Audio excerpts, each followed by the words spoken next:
This video is going to be a ramble video about race, Freemasonry, and Martin Luther King Jr. So you can go read this article yourself if you want. Founded by Brotherhood, Martin Luther King Jr. and Freemasonry. I'm just going to read a few excerpts from it. On Sunday, April 1st, 2000, about 1,200 people came together to attend the Millennium Sunday Convocation at Morehouse College. Wow, that's a big word, convocation. And I think it's interesting that this is happening on April Fool's Day. So continuing on, the event celebrated the Atlanta Civil Rights Movement and Dr. Martin Luther King Jr. and his legacy. It culminated in the dedication and unveiling of a plaque that has the full text of King's I Have a Dream speech. King's widow, Coretta Scott, and his son, Martin Luther King III, were in attendance, as were about 200 Freemasons dressed in full Masonic regalia. Okay, some other things that I guess are worth pointing out. The title King is blasphemous. And, I mean, we're beyond the age of kings and queens. So when people get these titles of king, the king of this, the king of that, well, Jesus Christ is the King of Kings. And you know how Elvis goes by the King. So it's certainly one of their MOs to take an illuminated individual and give them the title King. Also notice drag king, drag queen. Use those concepts too. Coretta Scott, Scott Coretta, and Freemasons in regalia. They love having these brick wall backgrounds for a photograph because that's a symbol. So a big thing about Freemasonry, I don't know if it's taken, if I took screenshots of it, but even this vanilla article that's accessible to anybody talks about how an important part of Freemasonry is learning the symbolism. And there's a reason that people love taking photographs in front of brick walls, and that's probably why they chose to put this plaque on a brick masonry wall. And they do weird things with their feet. Like, I don't know what that foot thing is all about. After the event, a rumor circulated that Most Worshipful Prince Hall Grand Lodge of Georgia Grand... These titles are all blasphemous. Master. Jesus specifically told us to not call anybody on earth master. And the Master Mason title is blasphemous. And you'll just notice the word master gets thrown around all over the place. It's also part of the education system. The entire education system is extremely Masonic. That's the whole why the hat that you wear at the end has to do with the mortar, the building masonry buildings. Anyways, these titles are absurd and also blasphemous. You shouldn't call anybody a master on earth. You'll see that term get thrown out. People, I don't know.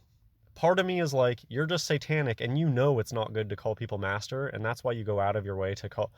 I just get triggered constantly by the master thing, because you go watch a YouTube video of somebody playing an instrument and you'll see so many comments calling them master. It just makes me cringe. What, because this person knows how to play an instrument, you're going to give them that title that Jesus told us not to call anybody that? Anyways, a Mason, where did I stop? Whatever. A Mason at site is a non-Freemason raised to the degree of Master Mason through the authority of a Grand Master. The news of King's alleged appointment to Master Mason after death caused controversy in the Masonic world, primarily because a dead person is not able to exercise one of the primary tenets of Freemasonry, which is joining of one's own free will. Well, something about Freemasonry is that they play characters. They really embrace the world as a stage, and we're all actors and actresses and whatever. They really embrace that idea, and I think that it's kind of nuanced here what's going on. A lot of these people, and especially when it's a big production like this, a huge, like an assassination like this, in all likelihood it's a scripted event and the person did not die. They just kill the character. So here it's just interesting, because I think that they're kind of hinting at the fact that he's not really dead, and so, but then they have to pretend like he is dead, and that's why they squabble about it. Continuing on, to become a, oh, this is the part of the article that kind of described the process and how they they learn about the symbolism. There's these 3 steps that you have to take at the beginning. I'm going to skip that. So I guess here's a good opportunity to kind of just ramble about the civil rights thing. I think that the civil rights movement is just another controlled movement and used to create division. They really use this race thing to create division. It's incredible what happened under Obama. The race in the 90s, it seemed really peaceful, and race relations seemed really chill in the 90s. And it's never been as bad as it is today. And it's all because of Obama. No joke. You bring a black president in, and then you just pump up the race tensions. And the TV doesn't help. Whenever you're watching TV, just pay attention if there's a doctor on screen, how often they make the doctors black. It's just ridiculous after a certain point. They do it on purpose just to piss people off. And I'm not saying that you can't be a black doctor. It's just the propaganda is so over the top, so in your face. It's so beyond what we saw in the past. I always forget the term for the stupid term they came up with for giving disadvantaged people's jobs over better qualified candidates of more represented races. But anyways, today they push diversity today. That's just today what gets pushed, and there's no questioning in it. You have to. Has anybody ever proven that diversity is a good thing? It just got shoved on everybody out of nowhere, like diversity, diversity, diversity, like it's the most important thing ever. I was actually in academia when that whole diversity thing started getting pushed, and it's just crazy how cult-like it is. That it's just, this is the new talking point, we're running with it 1,000%. And it's like, wait a minute, who even said, why is this? Nobody stops to ask why. It's just, you got to go with it. And so really quick, my thoughts on race. I think that humans are tribal, and I think that the Bible supports that humans are tribal. And I think it's just human nature to prefer and to feel more comfortable around people that are similar to you, people from your own tribe. And I'm not racist. I really don't have a problem. I think that the kingdom of heaven is going to be comprised of souls from every race. But I think it's just a normal, realistic thing that forced diversity just causes tension where there doesn't need to be. People get along with people who are more similar to themselves. And I think that humans are tribal in nature. So the fact that the media has to try so hard to push diversity and to push intermixing shows you that if something needs to be forced like that, it's not natural. They're trying to make it happen. So that's just my thoughts on that. Dr. King is not a Mason. This person, you can't make a dead person a Freemason. Whatever, I'm already bored of this article. Thing about Freemasonry, look, this could be any town. Any town could look like this. The big secret of Freemasonry is that they got the masonry for free. And it's interesting that they don't even care that the buildings are all dilapidated and stuff, because it's more just important the symbolism of knowing the truth about history. That's why they keep these buildings. Like the Freemasons, they have the ability to go build a nice new modern building. There's a reason that they keep hanging out in these dingy old buildings, because they know the secret about them, that these buildings are from way in the old world. And of course, it's a Theseus's ship situation. They've been refurbished dozens of times, but they know that this is important ground. And yeah, maybe I'll talk more about the whole concept of Freemasonry, falsified history, the fact that there was more or less one world place. I don't know, what do you call it? There was a one world society at one point in time, and you can see evidence of that everywhere. Just every city in America that has a downtown looks the exact same. And it just proves that the history story that they tell us is a bunch of bullshit. Anyways, though King was never made a Freemason, this person believes it would have only been a matter of time. I think that Dr. Martin Luther King Jr., They are obsessed with titles, and you shouldn't be impressed by titles on Earth. Just because somebody's a doctor, it doesn't matter. It doesn't make them a special person.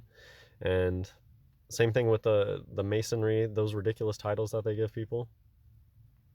But the point is, the character's dead, so they no longer can join Freemasonry. But whoever was playing the part, who knows what they ended up and going on and doing with their life. A lot of times they just go and become a new person on the world stage.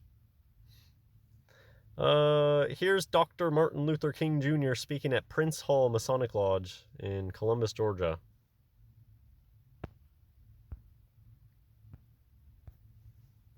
Due to an assassin's bullet, King never made it back to Atlanta alive. He died in the emergency room on April 4th, 1968 at St. Joseph's Hospital in Memphis. Memphis is one of those cities in America that's an Egyptian. Memphis is a city in Egypt, in ancient Egypt. An hour after being shot on the balcony of the Lorraine Motel. And you get what are the chances? So this person is supposed to be this civil rights person, big shot, one for the history books. Who's another person who was assassinated who was for the history books and they did a lot of civil rights things? Oh, Abraham Lincoln. What do you know? And they both got shot on a balcony. What are the chances? 1 in a million. You can't make that stuff up. Actually, you can make that stuff up. That's entirely how coincidences like this happen in the media and in history. When somebody says, you can't make that stuff up, what they're actually saying is, this is so obviously scripted that it's clear that somebody did make this up. It's impossible, the chances that this person would have been assassinated in the same way as another major civil rights person that is always in the consciousness of people at the time. That's just a ridiculously small chance of that happening randomly. A public memorial followed the private funeral. It was a private funeral. And look at this. They treated this person like a messiah. King's casket was loaded onto a simple mule-driven cart. The mules, Bell and Otta from G's Bend. There's probably so much Masonic coded stuff going on in this. This is just so clearly a ritual. And here, this is what I thought. I just saw this sign, all right. All right. You see it 2 times, all right. I think that's kind of a hint that these people, the person is really all right. They're just killing the character on the world stage. And that's a big thing about Freemasonry and the whole idea of create your own character, be your own person. You can kill your character and then just go make a new character at any time. That's how these people live. And especially actors and actresses. Just think about it. There is no such thing as an actor or an actress being off camera, being candid and off camera. They're always playing a part, and they're probably playing multiple parts. There is no Julia Roberts. Julia Roberts is a character being played by somebody, and that person turns on a character whenever they're being Julia Roberts. And they probably play many other people as well. That's just the way that Hollywood operates in Masonry. They love that. I mean, it's easier to pay one actor to pretend to be 10 different big people. You only pay him one salary. Yeah, these glorious old world buildings, we didn't build those. These are really old. We can refurbish them, but the foundations and the core of the building is very old. We got the masonry for free. I've already said enough. I really don't have that much more to say. Everything it means to be a Mason, he was doing all along. Ridiculous. Really femme. Extremely femme look. Got the pudgy face. Something about down here is so feminine. That could pass for devil horns right there. I didn't look too hard for any interesting images. I kind of just selected what I saw. It's just another puppet on the Masonic stage. A character. They just needed this character for the civil rights movement, and these people agree to play the part. has a strange look about them. They pick strange looking people on purpose. It's, I think, sympathetic. I think he's got a very sympathetic look because so odd looking. And this one's got the look too on the left. Joker face, Joker mouth. Julia, I don't know what this connection is all about. But yeah, that one kind of has a Julia Roberts look to it. Has a very masculine digit ratio, though. Martin Luther. That's a very masculine digit ratio. Has big hands. But, you know, they take testosterone, they take human growth hormone, and that makes your hands big sometimes. Some of them get really big hands.